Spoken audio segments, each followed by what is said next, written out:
Mitra TV kembali berjumpa di dialog khusus kita kali ini bersama narasumber Bapak Kiai Haji Slamet Anwar SPDI, anggota DPRD Kabupaten Lampung Tengah dari Komisi 3 fraksi PKB. Baik pemirsa, kita akan menyapa narasumber kita pada hari ini. Bapak apa kabar? Alhamdulillah. Alhamdulillah sehat. Boleh disapa dulu Pak pemirsa kita di rumah? Bismillah, pemirsa di mana Anda berada. Saya Kiai Haji Slamet Anwar, anggota DPRD Kabupaten Lampung Tengah dari fraksi PKB, mengucapkan selamat tahun baru, kemudian diberikan kesehatan, diberikan kemurahan rezeki oleh Allah Subhanahu wa Ta'ala. Semoga rukun-rukun selalu dengan tetangga dan keluarga. Amin. Nah, ini kita mau membahas masalah yang lumayan menarik nih Pak, tentang pemilu. Ya, pemilu demokratis yang merupakan fondasi pemerintahan. Nah, Pak Slamet, kita tahu sebentar lagi kita akan ikut dalam pesta demokrasi pemilu 2024 di 14 Februari nanti. Sejauh mana sistem pemilu berperan sebagai cermin yang tepat bagi kehendak rakyat menurut Bapak? Kalau edukasinya kan udah dari tahun ke tahun ya. Semenjak Indonesia merdeka ini udah dirancang di undang-undang bahwa sistemnya sudah diatur. Hanya orangnya yang kadang-kadang ngerubah-ngerubah sistem yang ada di lapangan, itu aja. Tapi oknum ya. Ya. Tapi sebenarnya kalau secara sistematis yang sudah ada undang-undang ini sebenarnya sudah ada sejak dulu ya Pak ya? Sudah, namanya undang-undang negara ini kan sudah direncanakan oleh orang-orang yang keilmuannya pinter di bidangnya, ya kan? Mulai sistem pemilu, ada Panwas, ada Bawaslu dan lain sebagainya. Sudah. Jadi sebenarnya sudah dirancang, sudah sedemikian rupa ya. Tinggal bagaimana penyelenggaranya mengedukasi masyarakatnya mungkin ya Pak ya. Nah, tinggal penyelenggaranya ini bagaimana cara memberikan sosialisasi terhadap masyarakat netral apa enggak. Ini yang kadang-kadang bikin hangat itu kan.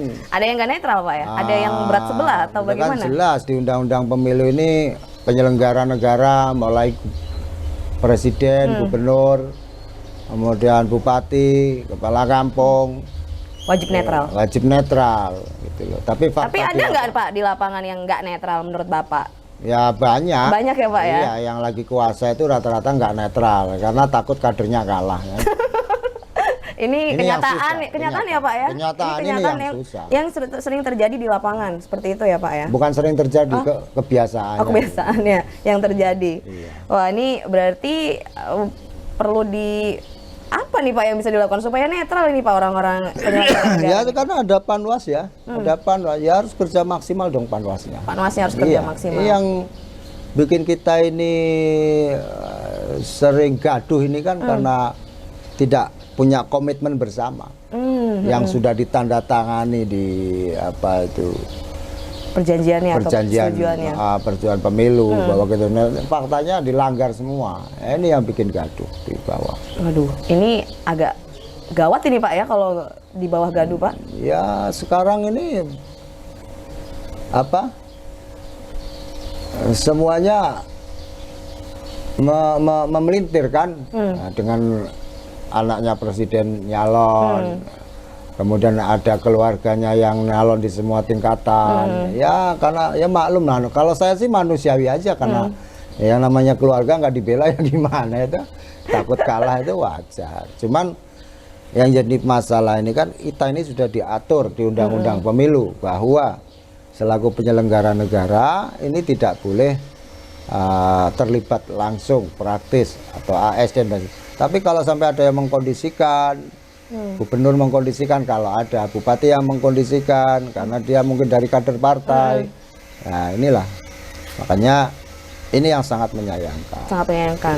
Sebenarnya Panwas harus kerja ekstra nih Pak ya? Iya, karena lebih jeli lagi harusnya. Lebih jeli lagi kan Panwas kan kerjanya juga yang agak emergensi kan di waktu-waktu yang seperti ini ya. Justru di kalau sebelumnya kan dia gajian kerjaan ya hanya sekedar kerja MOU tanda tangan dan kontrak berkas kerja, ya, berkas.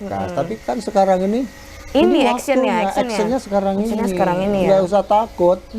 Gitu loh. Apa mungkin Panwas ya agak takut ya Kak dengan beberapa yang sedang memimpin mungkin Pak? Gimana nih Pak? Ya memang saya nggak bisa ngomong kayak gitu ya. Ini tergantung kepribadian seseorang juga. Kan dia udah disumpah juga. Ya, tapi kalau memang mau bikin pertanggungjawaban kerja, nanti ditanya sebagai pertanggungjawaban yang maksimal, yang positif, ya memang harus konsekuen kerjanya sekarang. Itu tadi karena kita pada saat awal dilantik mungkin Panwas ini sudah memang berjanji, begitu juga dengan penyelenggara pemerintah memang pas dilantik juga sudah berjanji harus memberikan yang terbaik untuk masyarakat ya Pak ya. Nah kemudian menurut Pak Slamet sendiri, dampak pemilu terhadap kualitas pemerintah nantinya seperti apa Pak? Dampak kualitas pemilu ini nggak bisa disalahkan dari para caleg-caleg yang terpilih loh ya.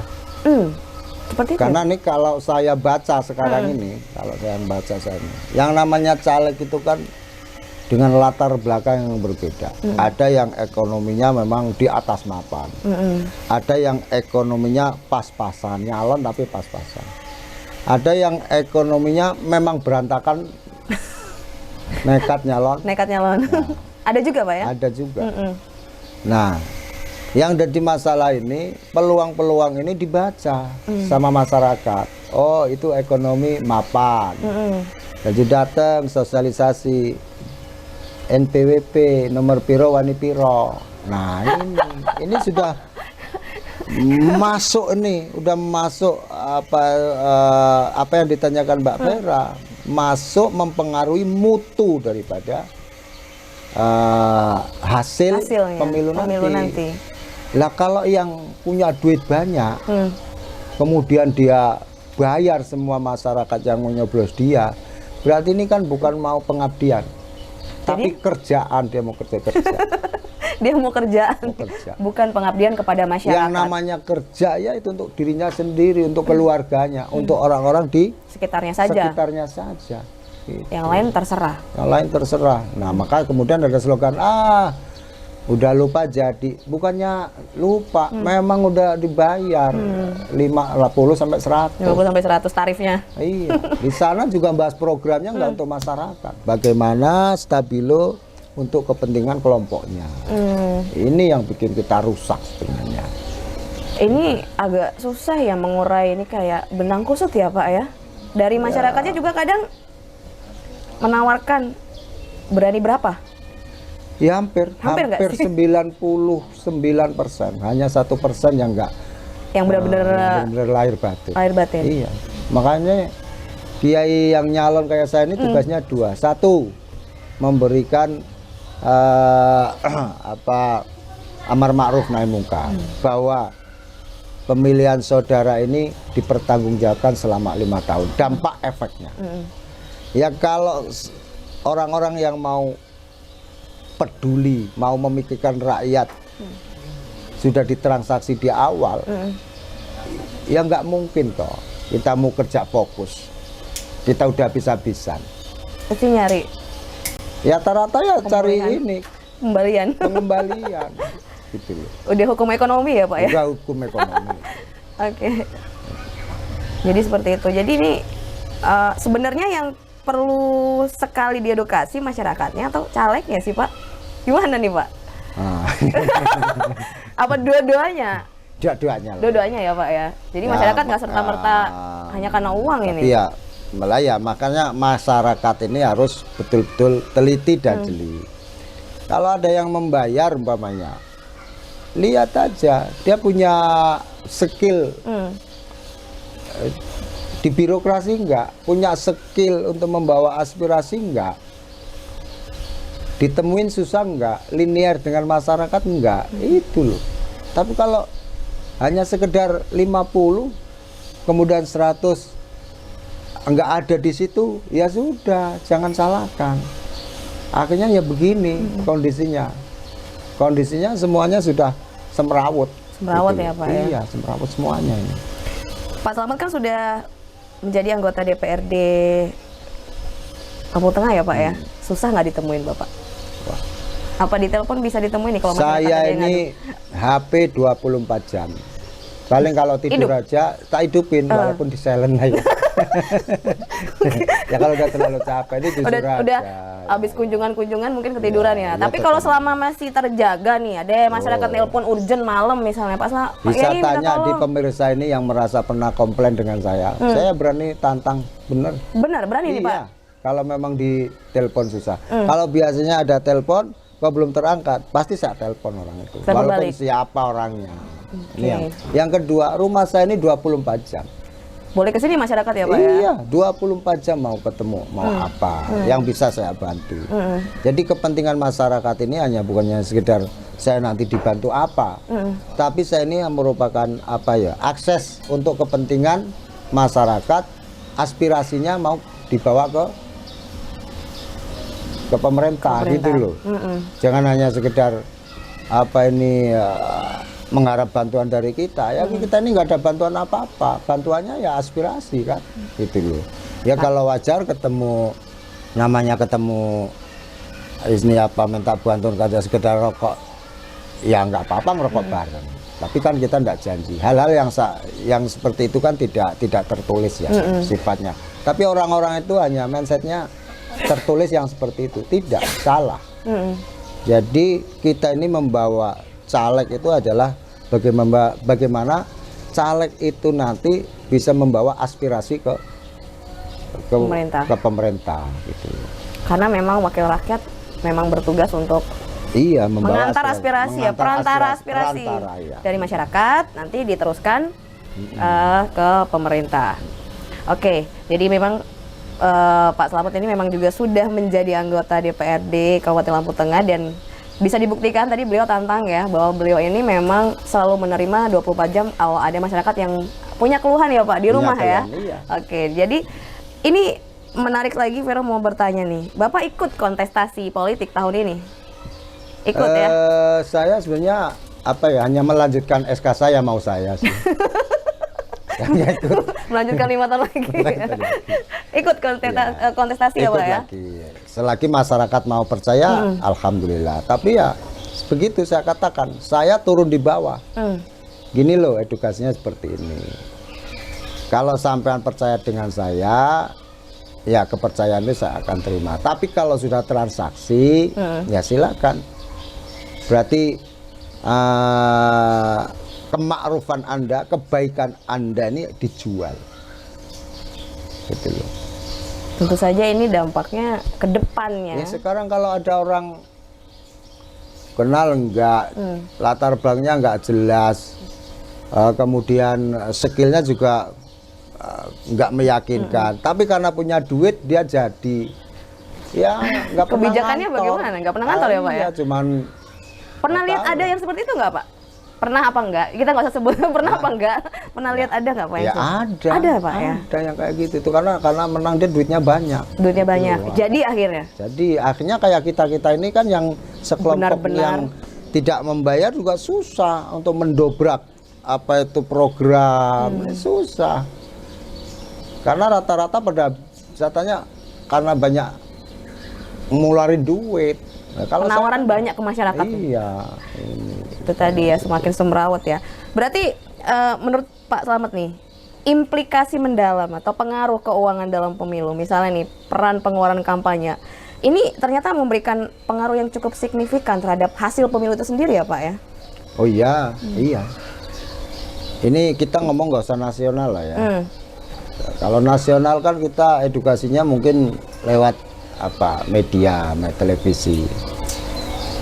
Kalau saya sih tetap positive thinking kalau presiden ya kan, karena mulai tahapan-tahapan pemberkasan, uji kelayakan, udah nasional. Akhirnya dari 01, 02, 03 ya, beliau-beliau ini adalah putra-putra terbaik bangsa.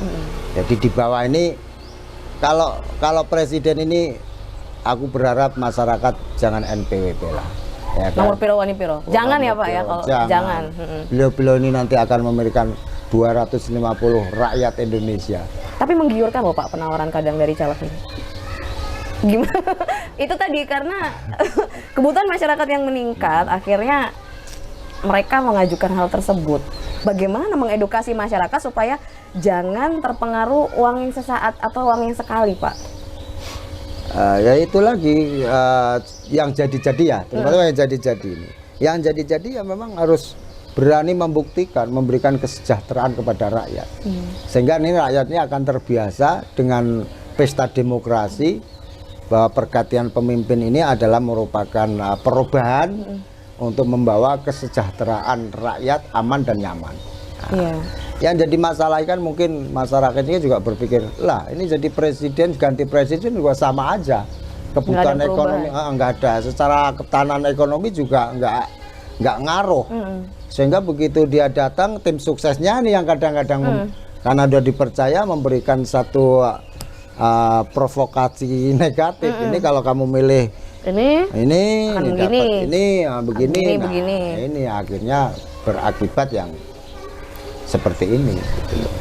Oke, jadi kalau bisa kita sebagai masyarakat juga harusnya sudah mulai paham kalau hal seperti itu, atau NPWP nomor piro wani piro itu dampaknya nggak sekarang, tapi nanti 5 tahun nanti kita tapi ya alhamdulillah ya nggak semua juga tidak seperti itu juga masih ada, tapi yang kalau yang ada yang kayak gitu ini tolong dikawal, tolong diantisipasi dan tolong rakyat ini melek gitu loh 5 tahun ke depan ini gitu, jangan sampai justru akan membuat musibah bersama ya kan, karena terbawa musibah massal.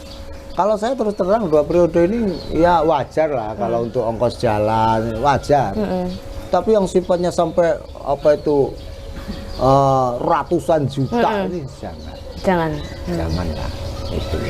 Ya lebih baik usaha aja. Kalau habis 1 M umpamanya nanam singkong itu berapa hektar? Iya kan? Iya betul. Itu aja. Hidup nyaman, tenang, nggak dikejar-kejar pertanggungjawaban.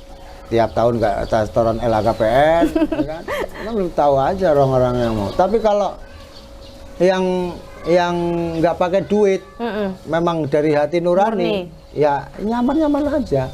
Santai, jadi nggak ada beban ya Pak ya? Nggak ada beban. Nah, saya ini alhamdulillah ya wajar kalau yang nama sosialisasi bawa aqua itu ya wajar. Namanya modal ya. Oke, nah Bapak kalau sosialisasi turun-turunnya milih waktu tertentu atau bagaimana nih Pak? Ya kalau saya ini diminta sama, justru diminta beliau sama masyarakat, sama masyarakat. Kangen kan ketemu saya kan, Pak hari ini ketemu ya Pak, udah saya kumpulin 100 orang. Oke, siap. Itu justru masyarakat sendiri yang minta. Saya nggak pernah ngumpulin orang malah. Jadi dari jadwal waktu itu udah pagi siang malam, pagi siang malam. Itu jadi masyarakat sendiri yang sudah mengkoordinir ya Pak ya, tanpa Bapak yang minta mereka. Karena dia udah tahu, udah tahu. Oh Pak Slamet ini orangnya hanya ya low profile gitu loh. Mau jadi kiai, mau jadi pejabat, ketemu rakyat ya biasa-biasa aja. Hanya mungkin orang orang yang ngomong saya sombong karena belum deket aja. Mungkin Mbak Vera, mungkin mudah-mudahan kalau kita sering ketemu bisa banyak ilmu nanti ya Vero dapat ya. Nah Pak, ini kalau Bapak turun nih ke masyarakat, mereka tuh sebenarnya memandang Bapak sebagai seorang ulama atau sebagai anggota DPRD kebanyakan Pak? Ya jabatan itu kan melekat ya.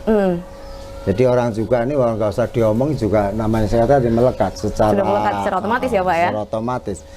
Ya ada yang pembawa acaranya udah ngomong. Yang terhormat Bapak Kiai Haji Slamet Anwar selaku anggota DPRD. Ya udah sih mengalir. Tapi Bapak secara pribadi lebih suka dipanggil sebagai ulama atau sebagai anggota DPRD Pak? Yang Bapak seneng banget? Semua suka. Semua suka ya. Semua suka karena yang satu melayani masyarakat, yang satu melayani masyarakat juga secara rohani. Secara rohani ya kan. Oke. Iya. Balance Pak, jadi jasmani dan rohani. Sebagai anggota DPRD untuk masyarakat supaya sejahtera. Begitu ya Pak ya? Iya, ya keilmuan keagamaannya kita sampaikan. Apa yang saya tahu di birokrasi saya sampaikan. Itu aspirasi saya sampaikan apa ya monggo. dikritik ya diterima. Namanya manusia kan tempat salah ya kan. Tempat Betul. itu udah nggak nyaman-nyaman aja. Mau dipanggil kiai monggo, mau dipanggil Anggota DPRD monggo. Ya nggak terlalu ini juga nggak. Sebenarnya kalau masyarakat memilih Pak Slamet ini untung Pak, dapat dua, dapat ulama, dapat anggota DPRD gitu ya Pak ya. Iya makanya. Dua paket sebenarnya, satu paket ekonomis ya Pak. Makanya saya sering ngomong, kalau nggak ngikut saya berarti nggak selamat gitu. Karena Bapak namanya Bapak Slamet. Ya, buka cari selamat kalau pengen selamat. Di PKB itu kan nomor 2. Kalau nggak pengen selamat ya terserah. Nggak selamat bener itu. Nggak selamat bener ya. Iya, nyari Iya. jalan yang lain. Ya kan? Jadi itu tadi bahwa seorang anggota DPRD memang wajibnya sih turun ke masyarakat ya Pak untuk mendengarkan langsung apa aspirasi dari mereka. Itu yang kita harapkan setelah nanti caleg-caleg ini jadi Pak setelah pemilu 2024 ini. Tapi bagaimana Pak? Mungkin jadi anggota DPRD keenakan, jadi nggak mau turun-turun ke bawah. Bagaimana Bapak menanggapi hal tersebut? Nah, ini pertanyaannya bilang keenakan ini memang nang rasain. Jadi jangan Kan di ruangan ber-AC gitu Pak, di kantor gitu Pak ya, jadi nggak males gitu. Menurut Karena Bapak gimana nih Pak? Pertanyaan keenakan, jadi kan enak juga nanti kalau saya ceritakan apa adanya. Sebenarnya menjadi anggota DPRD ini sulit atau enak Pak? Kok banyak yang mau nyalon gitu Pak? Oh, kalau mau jadinya sulit. Kalau mau jadinya sulit, kalau Iya, sudah jadi? enak. Oke, itu dia yang saya. Kalau saya ngomong apa adanya justru. Iya, jujur ya Pak. Iya, enak. Enak karena apa? Ya sesuai dengan kerjaannya. Diatur di undang-undang. Fasilitas DPR itu setara dengan bupati. Fasilitasnya ya kan. Fasilitasnya. Tapi juga pelayanannya harus setara pelayanan bupati terhadap sejumlah rakyat di kabupatennya. Di dapil-dapilnya Tidak. ya maksudnya Ya, ya. kalau sudah di sana nggak bilang dapil. Bilang apa nih Pak? Semuanya, punya masyarakat semua Nah, ya. ini loh yang kadang-kadang. Kadang-kadang ini keliru nih Pak. Salah, selip. Ini bukan dapil saya nih, berarti Nah, ini bukan wakil dapil saya. Gimana Itu Pak? Ada yang kayak gitu. Tapi kalau selamat kayaknya enggak. Bahkan Oke. karena saya ini dilihat dari jauh ini tokoh masyarakatnya. Jadi di luar Lampung juga kalau ada kepentingan yang sifatnya emergensi sosial, ini masih nelpon saya, Pak Yai bisa bantu ini untuk apa ini? Ya udah insya Allah. Tapi bukan wilayahnya Bapak masih Bukan membantu. wilayahnya. Bapak dapat apa? Nggak dapat apa-apa? Ya Bapak kan ada? dilihat dari ketokohannya. Oh, dilihat dari ketokohannya. Ketokohannya. Ini yang senangnya saya itu dipanggil ulama, kiai, dipanggil Pak Dewan. Pak Dewan, itu aja sih. Saya puas, senang melayani masyarakat. Kalau saya bisa berbuat orang senang, saya ini puas gitu. Kebahagiaan tersendiri. Iya, kebahagiaan Itu tersendiri. jauh dibanding dengan gaji ya Pak? Dengan gaji. Bahkan ada yang kemarin itu gini. Hanya sekedar sederhana ya kan, kita mitra kerja kita kan banyak kan. Kalau di Komisi 4 itu kan kita punya apa itu dengan kesehatan, atau mungkin kalau pas paripurna kita kan kenal dengan jajaran kepolisian dan lain sebagainya. Kita hanya mengantar aja sebenarnya, Pak mau bikin SIM ya tak antar. Pak saya ini motornya ditangkap ya nanti kita urus. Itu aja yang sederhana. Simpel-simpel seperti Yang itu ya Pak ya? simpel-simpel aja. Mereka udah puas, dia merasa dilayani sebenarnya. Memang merasa wakil rakyat ini memang ada untuk mereka gitu ya Pak ya? Jadi masyarakat ini sebenarnya hanya butuh sentuhan perhatian sedikit aja lah. Oke, jadi Dia punya semangat hidup di negeri Indonesia. butuh perhatian dan kasih sayang dari Kasih wakil sayang rakyatnya dari ya wakil Pak ya? rakyat. Bukannya wakil rakyat, penyelenggara Penyelenggara negara. pemerintah ya dan penyelenggara negara. Oke. Karena penyelenggaraan itu negara itu mulai dari presiden, staf dan jajarannya, gubernur staf dan jajarannya, bupati staf dan jajarannya, sampai tingkat kampung staf dan jajarannya, ini pelayanan terhadap masyarakat. Semua ya sampai tingkat Iya, bawah ya Pak ya? tingkat bawah. Mereka disapa nih aja sama Udah Pak senang. Bayan, senengnya nggak karu-karuan. Duh, kemarin aku disapa Pak Lurah. Iya, sama. Apalagi Seneng disapa ya? Pak DPR ya kan. Waduh. Kadang-kadang mentang-mentang jadi anggota dewan, wah laju. Nggak mau nyapa lagi ya Pak, ketemu. Bukan nggak nyapa, ini kacanya ditutup. Ya kan? Oh. Besok berarti Bapak kalau ketemu Vero jangan lupa disapa ya. Ya, Di insya jalan. Allah. Oke, kita break dulu Pak sebentar, kita lanjutkan kembali. Pemirsa jangan kemana-mana, kami akan kembali setelah yang berikut ini.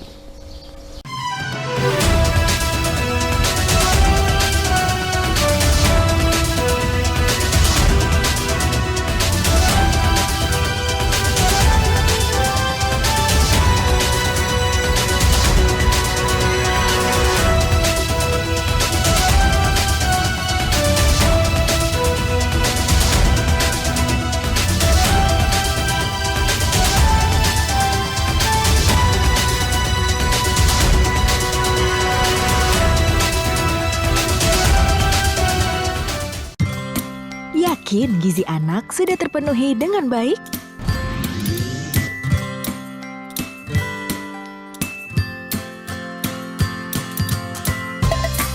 Apakah ibu memperhatikan menu makanan pada saat hamil?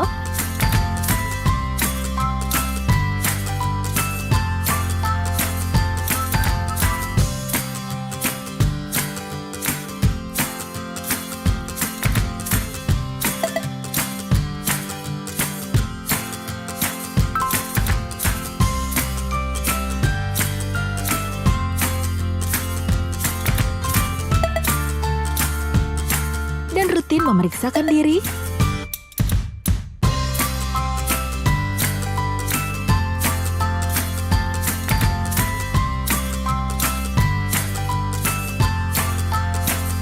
Lalu, apakah ibu melakukan IMD ketika bayi baru lahir?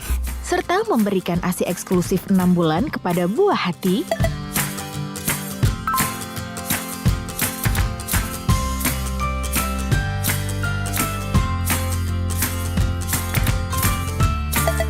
Juga menjaga kebersihan dan sanitasi.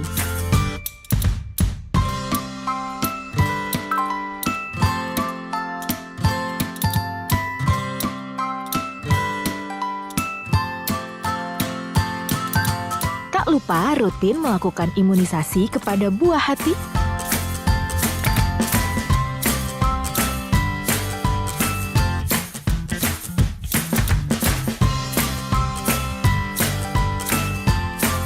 Karena jika tidak, maka bisa saja buah hati ibu mengalami stunting.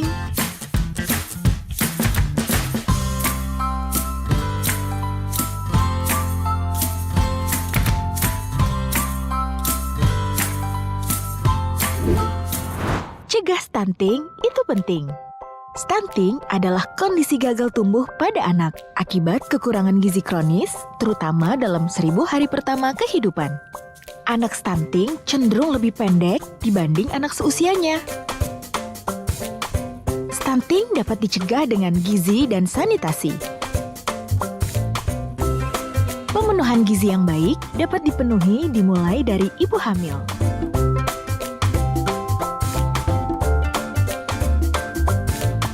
Lakukan inisiasi menyusu dini.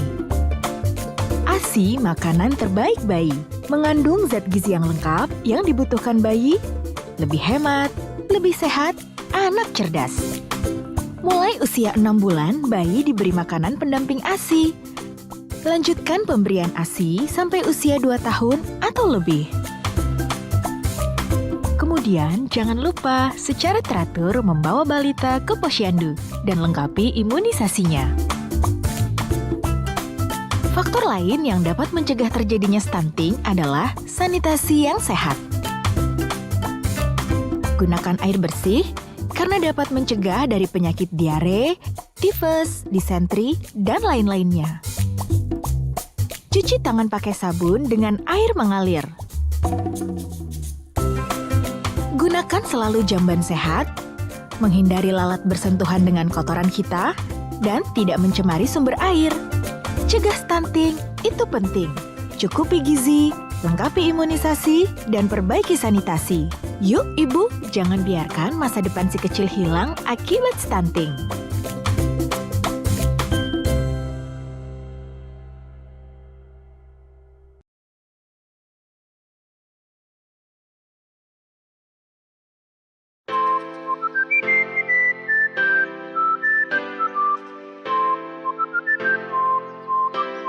Membaca adalah jendela dunia.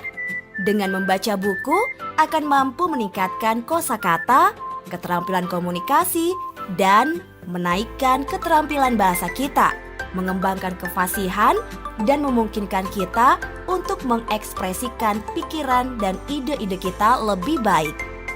Semakin kita banyak membaca, semakin kita memahami dunia di sekitar kita. Dan semakin banyak kehidupan luar yang akan kita ketahui. Membaca buku juga akan mampu melatih otak. Stimulasi mental membuat darah mengalir ke otak kita, mencegah berbagai macam penyakit seperti demensia dan Alzheimer. Saat kita membaca, fungsi kognitif dan memori kita meningkat. Semakin sehat otak Anda, maka semakin Anda mampu untuk fokus dan mengembangkan keterampilan analisis Anda. Membaca buku juga memiliki kekuatan untuk menginspirasi dan memotivasi kita dengan cerita-cerita tentang orang-orang hebat. Buku yang tepat dapat membawa kita kepada petualangan dan menginspirasi kita untuk memvisualisasikan daratan baru, dimensi, dan alam semesta alternatif. Ayo mulai dari sekarang tingkatkan minat baca kita. Mari tumbuhkan budaya literasi melalui gerakan Ayo Membaca. Luangkan waktu membaca 30 menit dalam sehari. Dengan membaca, kita akan tahu seisi dunia.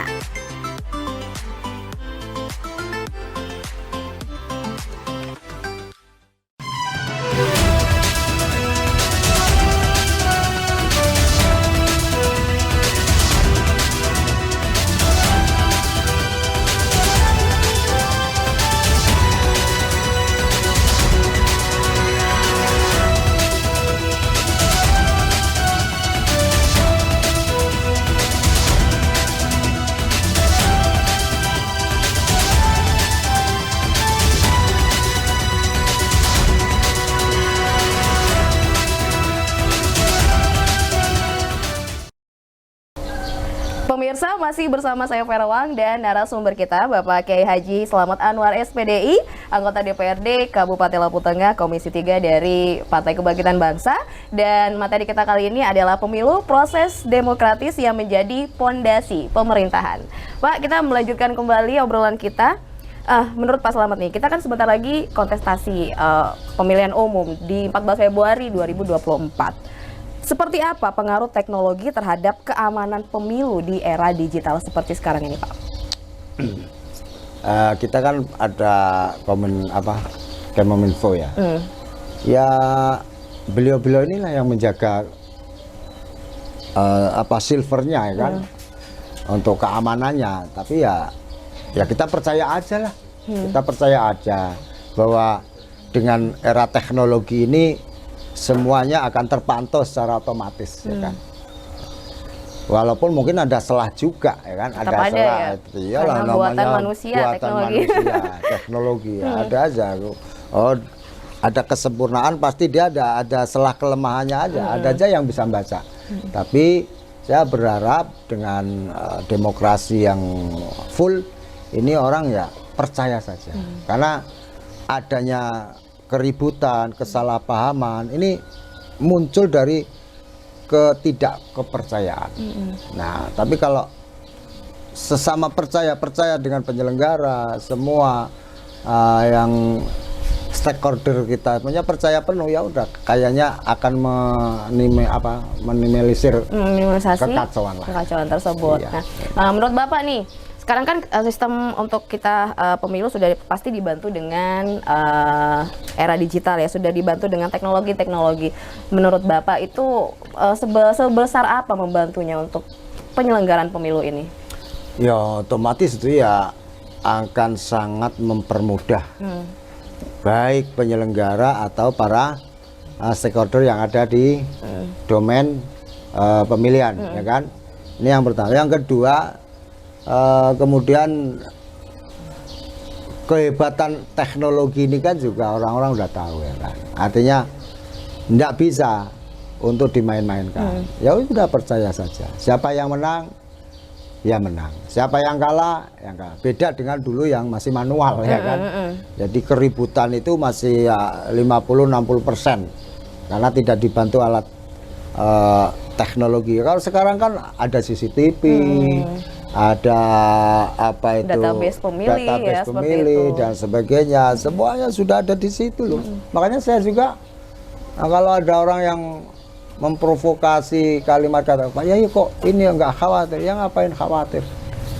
Bapak nggak takut dicurangi atau apa gitu, Pak? Enggak, dari dulu saya ini dari dulu nggak ada bayar di KPU, katanya ada berita nih, wah Pak kalau nggak dikawal suaranya hilang katanya. Tanya nggak pernah, saya nggak pernah tuh datangin KPU, terus KPU juga minta duit dengan saya, enggak, saya biarin aja. Saya nunggu pengumuman gitu aja. Hanya nunggu pengumuman hasilnya seperti apa? Iya, seperti itu ya, Pak? besok di koran, Masuk Pak Slamet namanya. jadi, wah jadi alhamdulillah, gitu aja. Alhamdulillah. Bahkan C1 ini saya tak urusin sama dulu caleg-caleg saya yang di bawah saya tahun kemarin. C1 nih sama bawa sama. Dibawa sama caleg-caleg yang lain. Kalau caleg yang lain kan pada lo di kusono, lo di sini, rebutan C1. Ya untuk apa? Kalau memang ada yang mau berbuat curang ya silakan, tanggung jawab dunia akhirat. Nah itu dia. Itu orang gajinya untuk makan keluarga. Berarti 5 tahun dia nyurangin kawannya, dia akan makan haram 5 tahun.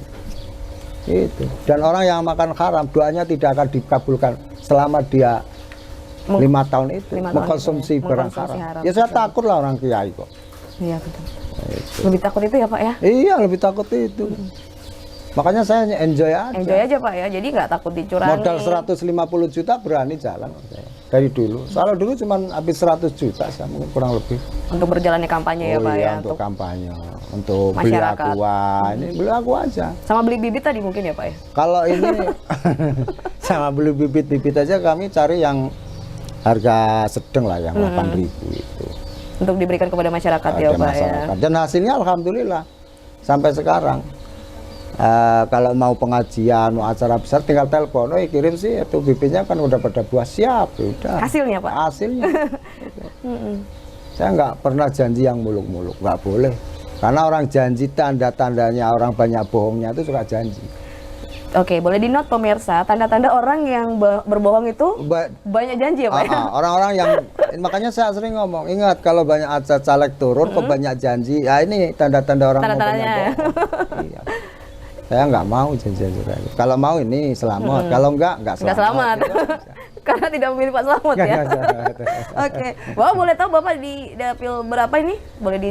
Saya ada di dapil 5 sekarang, Terbanggi Besar, kemudian terus anunya, penghubungan Seputi Mataram. Jadi hilang 1 kecamatan.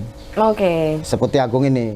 Jadi anak saya, saudara saya, paman. Jadi nggak bisa milih Bapak dong? Nggak milih saya. Bapak sedih nggak? Nggak apa-apa. Nggak apa. Iya, malah saya alhamdulillah ini juga bagian daripada demokrasi bagaimana menerima orang-orang terdekat nggak milih saya. Tidak milih Bapak. Iya, Bapak jadi nggak sosialisasi ke saudara dan keluarga di sini ya Pak? salah suruh tolong jangan milih saya yang di dapil 4 ini. Tolong jangan milih saya. Karena nggak ada di sini ya karena. Iya.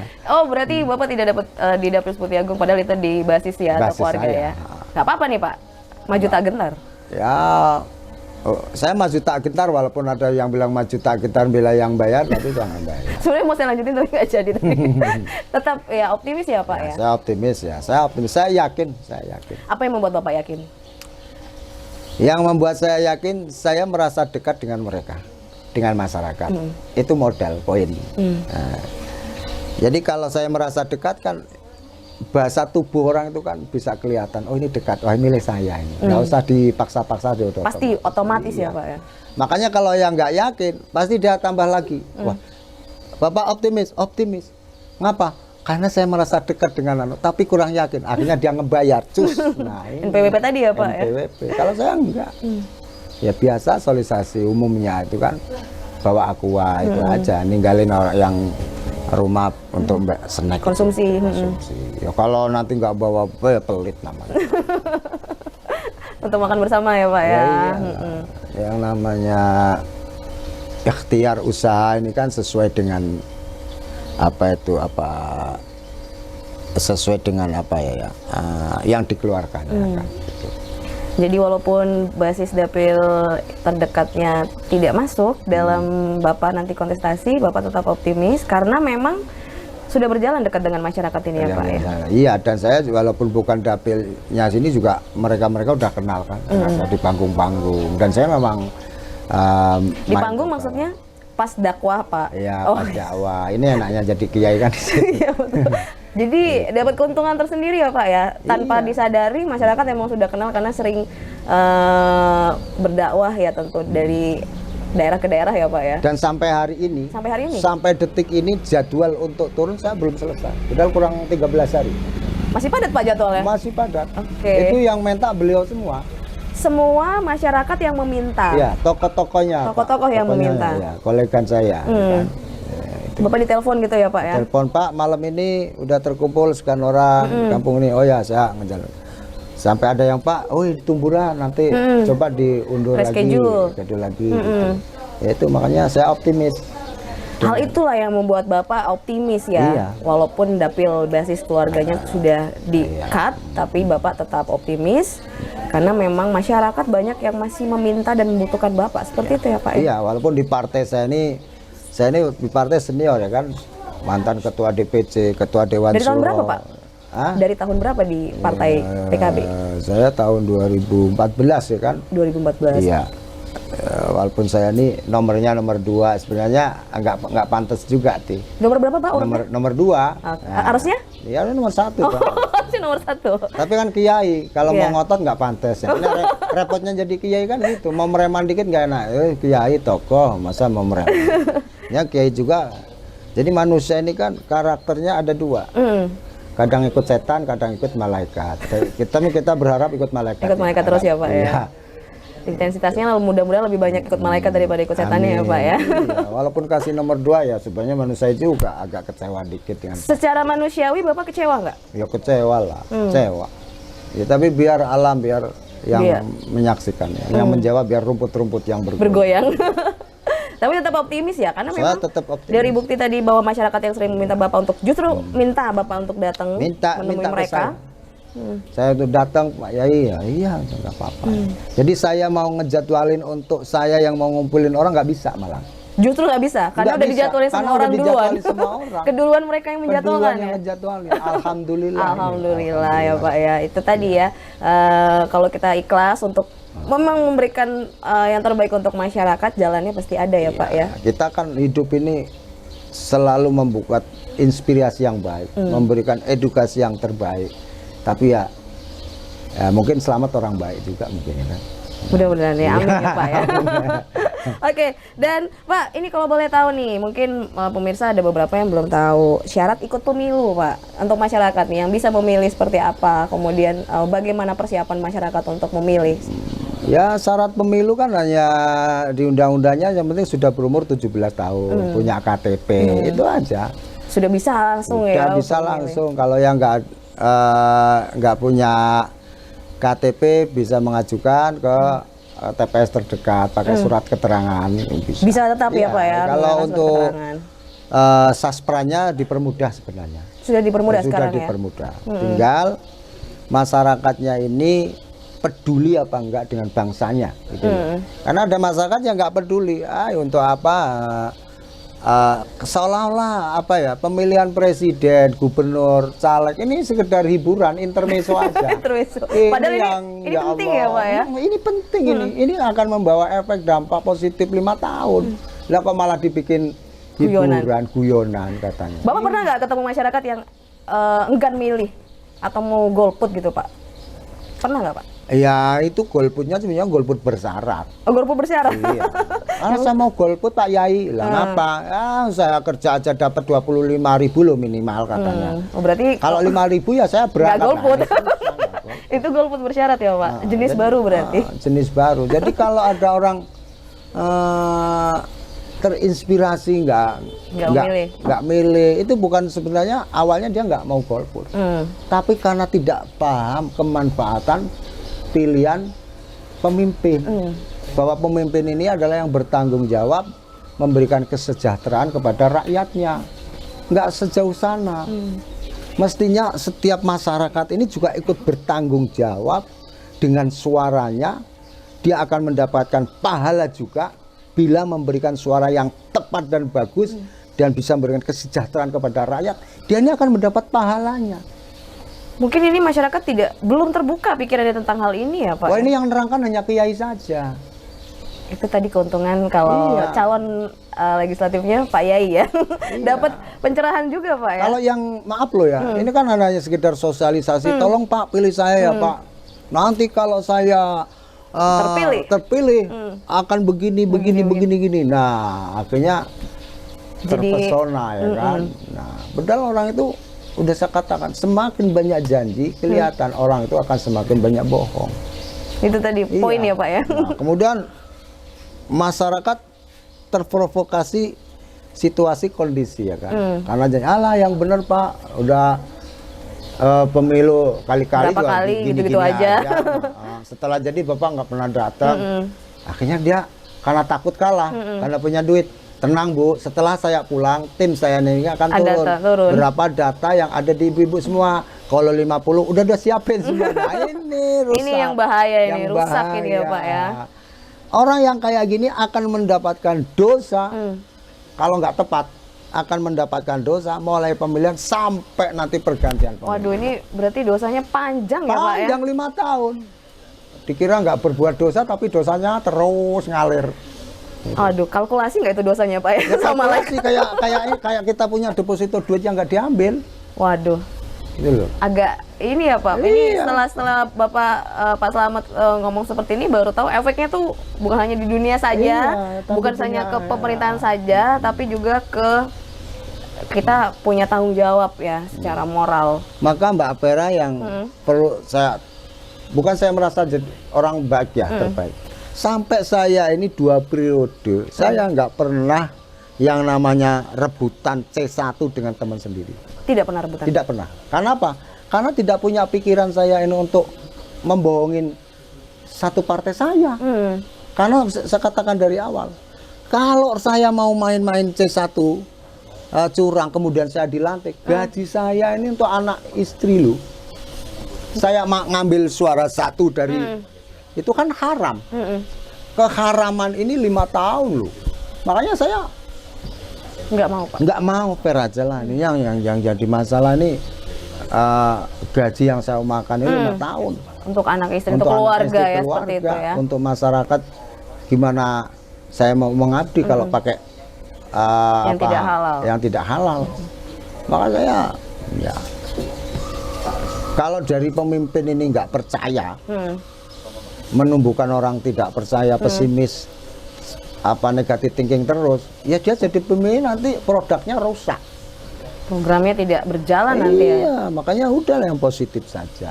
Sesama caleg positif, nggak usah main-main dulu. Nah ini sesama caleg positif ini mungkin nggak semua punya pikiran yang sama ya Pak ya. Bagaimana Bapak Slamet menanggapi pesaing-pesaing lah ibaratnya teman-teman caleg yang lain ikut mencalonkan di dapil yang sama? Saya tidak bisa menjustis lah ya. Tapi harapan saya caleg-caleg juga harus sadar bahwa Anda ini nyalon DPR ini tujuannya apa? Itu yang harus dipoin dulu ya Pak. Apa nih tujuannya nih? Tujuannya jelas, pengabdian kepada masyarakat. Kalau hanya ngabdi kok kemudian bayar supaya jadi, berarti bukan pengabdian, tapi pekerjaan. Dia cari kerja di DPR. Nyari loker berarti ya Pak ya? Iya. Bukan untuk mengabdi, tapi nyari loker tadi ya? Loker kerjaan untuk ekonomi lebih baik, sejahtera, lebih baik. Tapi kan domainnya itu kubangannya itu kubangan pelayanan terhadap masyarakat. Lah kok masyarakatnya dibayar semua ini gimana? Ini makanya saya kalau ketemu masyarakat yang masih ya nggak semua ini kan NPWP, saya kasih tahu. Nih Bu, silakan kalau ada kandidat pileg monggo, ini demokrasi. Mau pilih saya alhamdulillah, enggak ya kebangetan saya bilang begitu. Ya. Cari yang terbaik. Kalau yang banding-bandingan nominal Bu, nggak usah dipilih Bu. Kalau duitnya terima itu aja rezeki. Saya lagi sopong wae duit menunggu. Kita nggak minta ya Pak ya? Kita nggak minta. Ya, tapi nggak usah dipilih. Itu bahaya itu Pak ya? Bahaya, dia cari kerja. Cari kerja, bukan pengabdian. Saya kerja di ini. Gitu loh. Luar biasa Mumpung Pak. saya masuk TV nih saya ngomong yang kayak gini. Tapi memang ini harus kita utarakan ke masyarakat ya Pak ya? Iya. Tapi masyarakat tahu, terbuka pikirannya bahwa kita tuh tidak hanya berdasarkan uang 50 atau 100 ribu, tapi ini ada tanggung jawab. Masyarakat juga punya tanggung jawab. Tanggung jawab. Tuh. Masyarakat ini tanggung jawabnya penuh. Karena yang memberikan amanah kepada caleg tersebut. Masyarakat itu. Malah kalau dosa bareng-bareng berarti Pak. Paling gede malah masyarakatnya? Iya, yang milih transaksi salah. Itu yang misalnya. Iya. Waduh, kalkulasi berarti ya.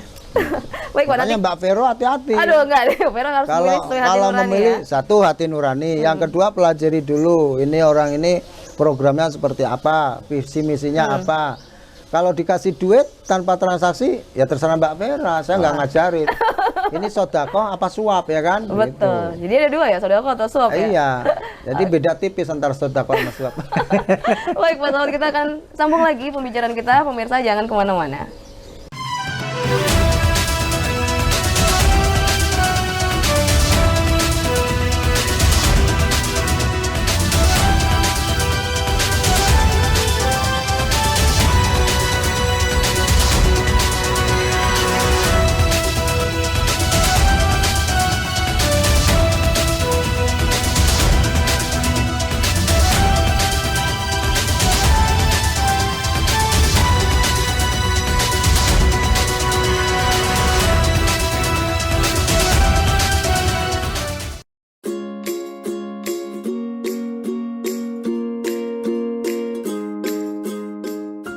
Salah satu indikator perilaku hidup bersih dan sehat atau PHBS adalah makan sayur dan buah. Agar tetap bugar, setiap anggota keluarga pun harus makan sayur dan buah setiap hari. Mengapa kita harus makan sayur dan buah? Sayur dan buah merupakan sumber nutrisi antioksidan. Kedua jenis makanan yang mengandung serat tinggi ini kaya akan vitamin dan mineral yang dapat mengatur metabolisme energi, pertumbuhan, dan pemeliharaan tubuh.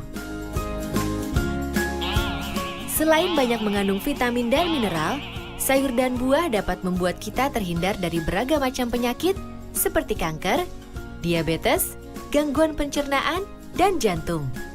Dengan kandungan kalori yang rendah dan bebas lemak, sayur dan buah juga berkhasiat menurunkan sekaligus mengontrol berat badan serta memperlancar buang air besar. Tubuh pun menjadi lebih segar dan energik. Setiap hari, sayur harus dimakan sebanyak 2 porsi. 1 porsi sama dengan 1 mangkuk sayuran segar atau setengah mangkuk sayuran matang. Sebaiknya sayur tidak dimasak terlalu lama agar kandungan vitamin dan mineral tidak hilang. Sedangkan buah-buahan harus dimakan 2-3 kali sehari. Makanlah bermacam-macam buah karena akan memperkaya variasi zat gizi yang terkandung dalam buah. Lalu, sayur dan buah seperti apa yang harus kita konsumsi? Pada intinya, semua sayur dan buah baik untuk kesehatan. Salah satu buah yang kaya vitamin adalah pisang. Buah ini mengandung vitamin A, B1, B2, dan C, serta mineral. Pisang berkhasiat membantu mengurangi asam lambung, menjaga keseimbangan air dalam tubuh, mengobati gangguan lambung, penyakit jantung, stroke, stres, dan menurunkan kadar kolesterol dalam darah. Serupa dengan pisang, jeruk juga kaya akan vitamin C.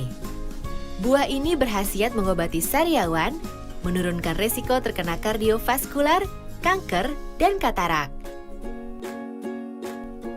Buah pepaya juga mengandung banyak vitamin dan mineral, yakni vitamin A, C, E, dan K, serta mineral yang terdiri atas kalium, kalsium, dan magnesium. Buah ini kaya akan serat yang membantu mengurai serat makanan dalam sistem pencernaan, memperlancar saluran pencernaan, menanggulangi atau mengobati gangguan kesehatan seperti menyembuhkan luka, menghilangkan infeksi, dan menghilangkan alergi. Sementara itu, salah satu sayuran yang berguna bagi tubuh kita adalah bayam. Sayuran ini bisa meningkatkan daya ingat otak kita. Selain bayam, buncis juga berkhasiat bagi tubuh dan dapat membantu meningkatkan daya tahan sehingga tubuh tidak gampang sakit. Agar mata lebih sehat, kita perlu banyak mengonsumsi wortel. Tentu masih banyak sayur dan buah-buahan lain yang mengandung banyak zat yang dibutuhkan oleh tubuh. Dengan banyaknya kandungan vitamin dan mineral dalam sayur dan buah, segala usia diwajibkan untuk mengonsumsinya. Bagi mereka yang masih anak-anak, sayur dan buah sangat penting untuk perkembangan tubuh dan otak mereka. Bagi mereka yang sudah remaja, kedua jenis makanan ini sangat penting untuk membantu mengoptimalkan masa pertumbuhan dan menjaga tubuh agar tetap sehat. Bagi orang dewasa atau mereka yang sudah lanjut usia, sayur dan buah tetap penting untuk membantu mengganti sel-sel yang rusak. Dengan segudang manfaat mengonsumsi sayur dan buah, Kini tak ada alasan lagi untuk tidak mengonsumsi kedua jenis makanan yang bergizi tinggi ini. Jika ingin tetap sehat, konsumsilah sayur dan buah. Ayo, jangan biarkan sel-sel dalam tubuh kita berhenti bekerja karena kurangnya asupan vitamin dan mineral dari makanan yang kita konsumsi.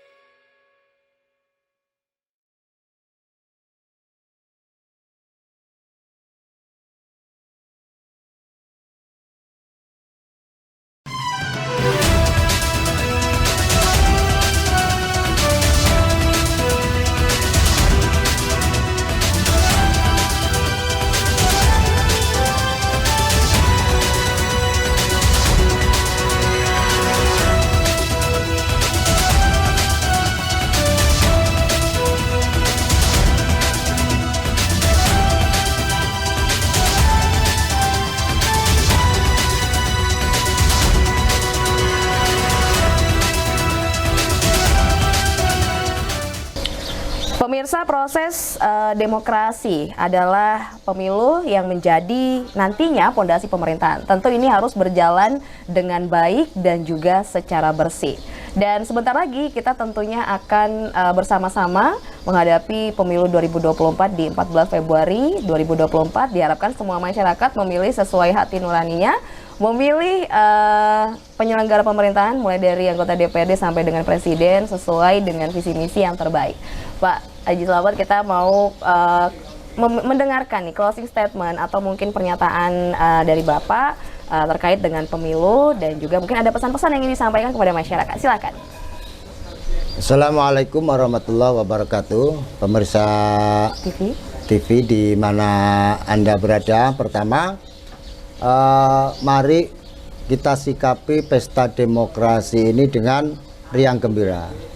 Bahwa demokrasi ini untuk Indonesia sudah puluhan tahun kita laksanakan. Makanya jangan sampai terpancing provokasi dunia maya yang sehingga dengan saudara, mungkin dengan tetangga beda pilihan kemudian pecah kongsi. Ini harapan saya jangan.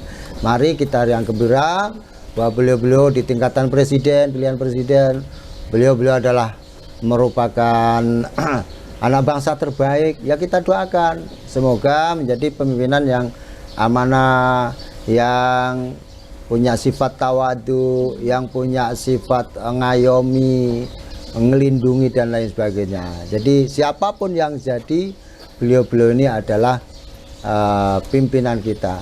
Tapi tentunya ini juga jangan hanya terbawa oleh arus, tidak punya prinsip sendiri, kemudian terbawa oleh transaksional itu.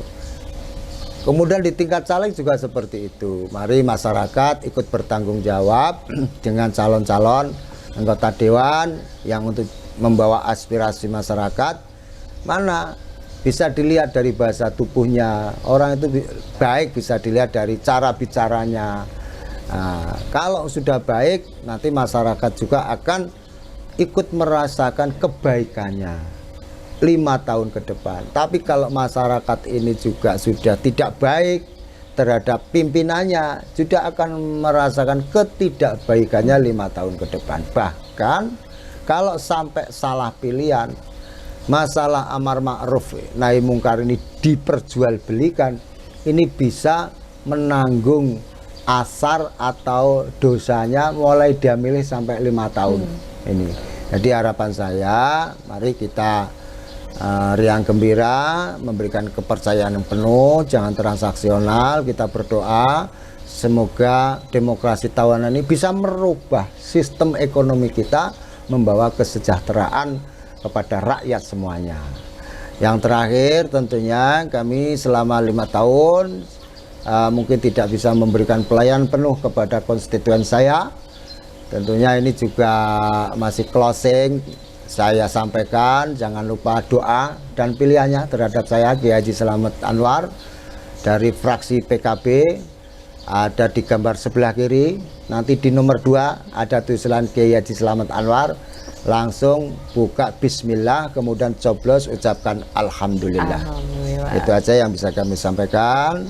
Saya doakan semua masyarakat damai, rukun, keluarganya semua sehat, kemudian ekonominya diberikan barokah, manfaat, sehingga kita bisa istiqomah ibadahnya sesuai dengan agamanya masing-masing. Terima kasih. Assalamualaikum warahmatullahi wabarakatuh. Terima kasih Bapak Kiai Haji Slamet Anwar SPDI, anggota DPRD Kabupaten Lampung Tengah dari Komisi 3 fraksi Partai Kebangkitan Bangsa. Terima kasih Pak untuk waktunya dan semoga sukses di pemilu 2024. Ya, terima kasih juga untuk kebersamaan pemirsa TV di mana saja Anda berada. Saya Vera Wang, sampai jumpa.